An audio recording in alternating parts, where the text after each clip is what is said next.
Sagad sa mga Katoliko nga mailad aning atong mga higala nga mga pastoy ug kining mga nagbitbit og Biblia magsaka-saka sa inyong panimalay naa sa kalsada magwali-wali ug tawag ining nagahimo sa bitong mga simposium kuno sa mga lugar-lugar para ignon ba nga itudlo daw nga atong Ginoong Jesucristo.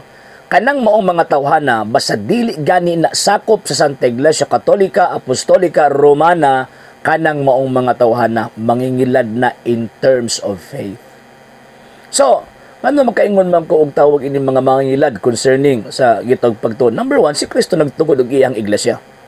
O kanang iyang iglesia gitagaan ni Kristo og responsibilidad sa pagtudlo og pagwali may tungod sa pulong sa Dios.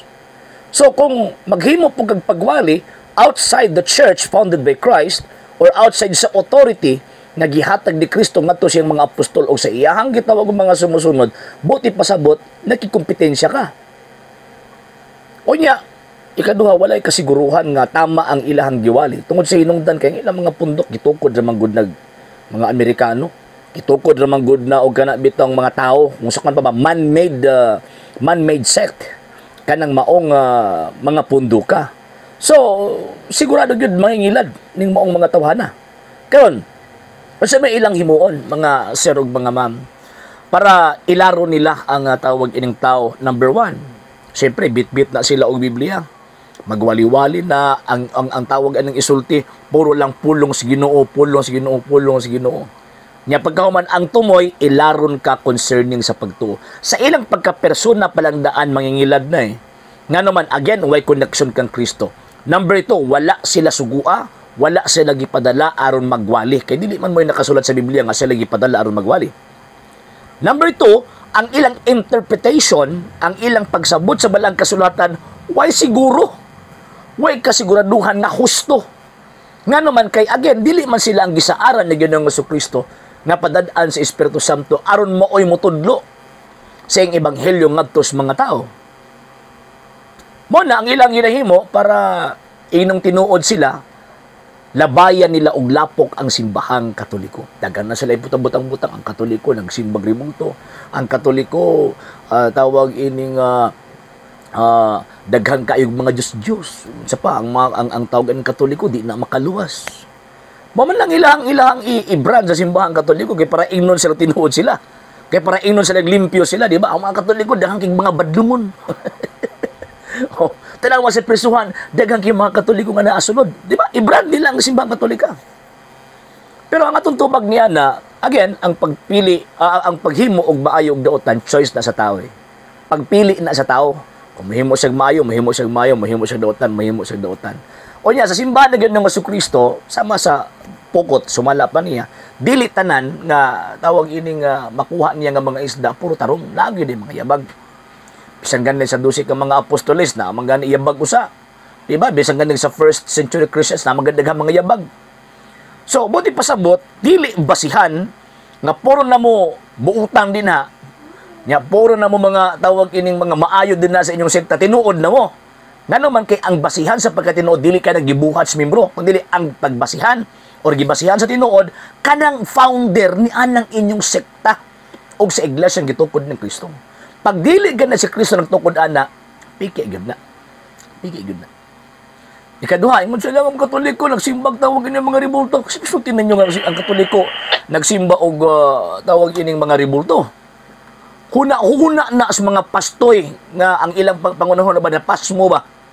Nga naman kay desperado na unsaon nila pag convert ang gitawag og mga Katoliko.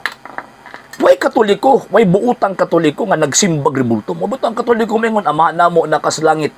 Di gyud mingon ang Katoliko amahan namo mipilit ka ng larawan. Unya klaro ang pagtulunan opisyal sa simbahang Katoliko na now this is the Catholic faith. We worship one God. So buti pasabot, makita nagbasabta nato nga kanang ilang ginahimo sa mga sulpot nga mga pastoy, pagbutang-butang lang na eh. Kaya para ingnon ang Katoliko di tinuod. Di ba? Pero klaro mo simbang Katoliko, kita mga Katoliko nagtuon, kabalutas tudlo simbang Katoliko, kabalutan mo distinguish anus ata magsimba o anus ata mo hatag og pagtahod sa mga santos, ilabi na sa paghatag og relatibong pagtahod sa ilahang mga representasyon kini mga ribulto. And lastly, mo sila, why relihiyon makaluwas? Why relihiyon makaluwas? Kanang ilang mga pundok, di mo gina makaluwas niya, pagka maniangin pagkita nila. Di ba? Ngayon, di man na makaluwas ang ilang mga pundok. Asa magitawag ang reason? Kay gitukod lang og tao. Man-made ba? Man-made. Unya, ang tao nga nagtukod, dili man luluwas. Wala di sila, di na kanang ilang pundok, di makaluwas. Kay ang magtutukod, dili man manuluwas. Ba? Oh, ang kanang mga Amerikano nga gatukod silang sikta, di man na manuluwas. Wala ka na magwali-wali sa kalsada, magkantotog balay-balay, magsakasaka sa balay-balay, mag-Bible sharing, nga di katoliko, kanang maong mga tawhana, ilaron lang mo, or ilaron lang ta. Tinuod man na nga, ang relihiyon dili makaluwas kung, again, ang nagtukod dili manuluwas. Pero pag oras gani nga, ang manuluwas gani, ang gatukod ni anang maong punduka, therefore, makaluwas na. Ano man, kaysa man ang manuluwas. Ephesians chapter 5 verse 23. Kasi Kristo ang ulo, ang iglesia mo yung lawas, o siya mismo ang manluluwas sa iglesia nga mo yung lawas. Gano'n makaluwas man ang iglesia, tungkol ni Kristo nga manluluwas. Diba? So, ano man, kaya prinsipyo sa balang kasulatan, kisa gani itong founder mo, po itong manluluwas. So, kung ang sekta nga inyong ipasakupan, di guys, Kristo gatungkod na, pagkutan na ninyo mga pastoy, kisa may nagparisto ng mga kining atong pundok pastoy. Kasi nagparehistro ani. Nganong importante magandang rehistro kay naa din na nalatid ang mga pangalan kinsay magtutukod anang inyong sektang gipasakupan. Pakutan ana. Kinsay tawag ini nagtukod aning atong sekta pastoy. May mga pastoy nga si talpulan na giparehistro man ni. Mao ni mga magtutukod. So mao gyud nga ligid makaluwas. Ano man kay tao ra may gatukod. Pero kining kang Kristo nga iyang gitukod, ayaw ninyo nga nga di na makaluwas kasi Kristo man luluwas. Insulto na kang Kristo kung maingon ka nga ang iyang pundok di makaluwas. Kaya again, si Ginoong Kristo ulo, ang simbahan mo iyang lawas. O siya mismo ang manluluwas sa simbahan nga mao ang iyang lawas. So mo na mga higala may usod, bantay ta. Aning mga amigo nato nga mga sulpot kay bisag unsa na yung tao nilang ipangyawit. Yang kusog ra ba kay na sila mag-brand sa simbahan Katoliko nga dautan, pero ang tinuod na nagtakuban sila sa Biblia.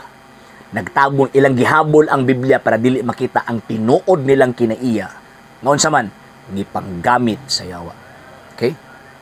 Sa hindi pa po nakapag-follow sa mga pages po natin, i-follow nyo po yung mga pages po natin. RJ Horolanciano II TV, Apolia Punto Argumento page, Kuya Apologies TV page, and RJ's Vlog 2022. And pwede rin po kayo mag-send po dyan ng Facebook stars. And also, sa ating po mga channels, sa hindi po nakapag-subscribe, subscribe po ninyo yung mga channels natin, Dalay Catholic, Apologies International Official, RJ Sano II TV, Kuya Apologies TV, and Barrio Kawayan Religious Forum. And pwede rin po kayo mag-send po dyan ng super sticker, super chats, and super thanks. And maraming salamat po sa mga kapatid at mga Katoliko na ulis pong tumutulong sa programa po natin. Maraming salamat po. Nang dahil po sa tulong at suporta po ninyo, ang programa po ito, until now, andito pa rin po sa social media. And until now din po, nangangailangan pa rin po tayo sa tulong at suporta po ninyo dahil wala po kami magagawa rito mga sir, mga ma'am, kung wala po yung tulong at suporta po ninyo. Sa gusto pong tumulong, sa gusto pong sumuporta, pwede po ninyong ipadala ang tulong at suporta po ninyo sa pamamagitan po ng ating mga account numbers dyan po sa ating pong screen. And pwede nyo po kaming i-message sa ating pong page kung via remittance po yung papadala po ninyo. Maraming salamat po in advance.